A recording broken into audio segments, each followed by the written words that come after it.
Hey everybody, and welcome back to the channel. I'm Sue. Thank you so very much for joining me today. I really do appreciate it. Today we are getting back to the Talking Heads, and we had done them once before, and I had a lot of requests to do more of the Talking Heads. So today is the day that we are going to do it. We're going to look at Life During Wartime, and I always liked this song, and it's going to be a fantastic one to revisit today. Anyway, before we get going, if you could all subscribe to my channel if you have not already done so, I would really appreciate it. Also, if you are so inclined, you can always become a member of my channel, and all you have to do to check out any of the membership options is just click on the little join button right underneath the video itself. It'll tell you all about the memberships, and if any of them appeal to you, you can join and become a member of my community. All right, let's not waste any more time. Let's get right into it. Life During Wartime. This is the 2003 remastered version of this song. All right, let's get into it.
This is a great song. I absolutely love it. It's just so fun and upbeat, but I mean, the whole song itself kind of has like an apocalyptic kind of feel, almost like the world is coming to an end, you know, but it's upbeat and cool. And the main riff that this song was made around was actually done by Tina Weymouth of the band, and apparently she just came up with it one day when they were just kind of sitting around not doing a lot while they were in New Orleans at a studio ready to record something. But interestingly, there was a lot of controversy around this because when the album came out, Tina's name was not on the song, nor were any of the other members of the Talking Head. It was only David Byrne's name that actually appeared on this track as a credit for writing. And apparently this caused quite a rift in the band, and apparently there were already some tensions going on, but this really sort of exasperated the rift, and eventually, you know, it did come that they finally had to put down all four members of the band on this particular track. But I think by then it had already caused so much damage that it ended up eventually being one of the reasons that they ended up kind of, you know, going by the wayside for a little while. Anyway, absolutely fantastic song. I love this whole beat. The whole vibe of this song is cool. David Byrne's voice is absolutely phenomenal. He has just got such a cool sounding voice. When you hear it, you know it's him. And it's very distinctive, and I really like it. And I like what he can do with his voice too. It's very cool. Anyway, let's get right back to it. I'm going to rewind this a teeny bit here, and we'll get right into it. Everything's ready to roll. I sleep in the daytime, I work in the nighttime. I might not ever get home. This ain't no party, this ain't no disco, this ain't no fooling around.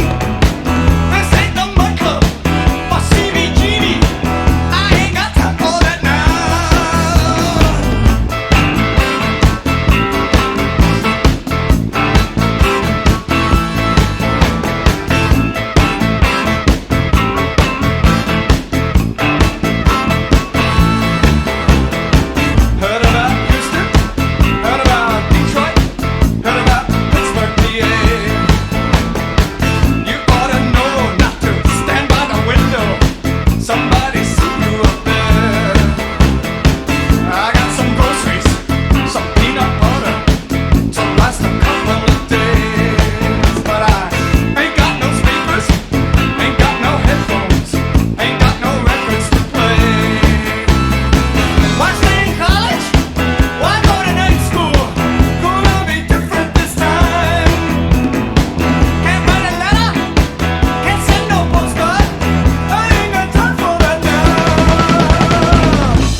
so funny the way they fade that song out. It's almost like the song itself wasn't really finished. And that's kind of cool, actually. But then you always kind of want more, and you're like, was there more? And I'd like it if there were, because that song could have gone on a little bit longer for me. It's got such a catchy kind of hook in that song. It's very, very cool, and I absolutely love it. And I would be more than happy to do more of the Talking Heads. And I know a number of Talking Head songs, but I don't know tons and tons of them, and I would be happy to learn more about their music. So put it down in the comments and let me know if you have a favorite song by the Talking Heads that you'd like me to do. I'd be happy to check it out. Anyway, my fun fact for the day is that this song, I don't know if you caught it or not, but they were talking about the Mud Club and CBGB's. Now, of course, those were two very famous nightclubs in New York City. Now, CBGB's we've talked about before, and a lot of people know CBGB's. It was a really big punk club back in the day where a lot of artists got their start, and it's just very, very renowned for being, sort of the place where a lot of punk artists ended up, getting their start. But the other club, the Mud Club, was kind of like a post-punk club, and it was also quite a big club where a lot of people went to. But interestingly, that club was actually named after a man named Samuel Mudd, and he was a doctor. And interestingly, he was the doctor that actually treated President Lincoln after he had been shot. And interestingly, he was actually imprisoned because there was some kind of connection between him and John Wilkes Booth, the man who actually shot Lincoln. And so now there's been a lot of controversy as to whether what the connection he had with him, but he had set up some meetings with him.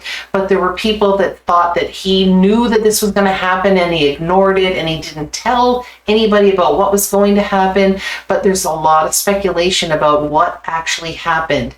But regardless, he did know John Wilkes Booth. And it did go to trial, and they just weren't buying it. They actually thought that he, in fact, did participate or at least aid in the assassination of President Lincoln, which is very, very, very interesting. Now, he ended up not getting the death penalty, and apparently they had to vote on this. And he actually, one vote, he actually survived. But he did end up spending the rest of his life in jail.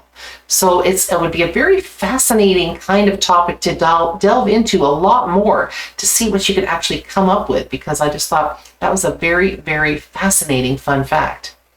Anyway, that was a ton of fun. I really enjoyed that. I loved the whole feel of that song. It's kind of got those horns in there that kind of just add to everything.